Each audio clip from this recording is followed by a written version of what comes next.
আজকে লাঞ্চে কি রান্না করব চিন্তাই করতেছিলাম, যে হাজবেন্ড বলতেছে চিংড়ি মাছ পটল আলু রান্না করো, আমার খাবার ইচ্ছা করতেছে মাখা মাখা করে। তো চলে আসলাম কিচেনে, চিংড়ি মাছটাকে আগে ভেজে নিলাম, তারপরে ওই ভাজা চিংড়ি মাছটাকে বের করে ওই তেলে আর একটু তেল দিয়ে দিছি।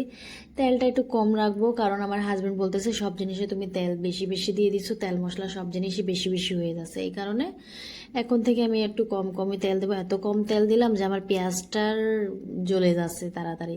তারপরে দিয়ে দিলাম আদা রসুন পানি, তাড়াতাড়ি দিয়ে দিলাম যেন জ্বলে না যায়, আমার তেল তো অনেক কমই ছিল। তারপরে মশলাগুলো দিয়ে দিলাম, হলুদ লবণ মরিচ ধনে গুঁড়ি জিরে গুঁড়ি সব দিয়ে ভালো সুন্দর করে কষায় নিলাম। তারপরে দিলাম চিংড়ি মাছ আলু আর পটল সবগুলা দিয়ে ভালো করে কষায় নিলাম। এগুলো দিয়েও একটু একটু পানি দিয়ে ভালো সুন্দর করে কষায় নিলাম। কারে কারে এই রেসিপি খেতে পছন্দ আমাকে কমেন্ট করে জানাইয়েন, আর আমার ভিডিও পছন্দ হয় কিনা আমাকে বলবেন। তারপরে সুন্দর করে কষানোর পর দিয়ে দিলাম পানি, উপরে দিয়ে দিলাম মরিচ আর টমেটো, সুন্দর করে পানি মাখা মাখা হয়ে গিয়েছে ঝোলটা। আমার রান্না কেমন হয়েছে বলবেন।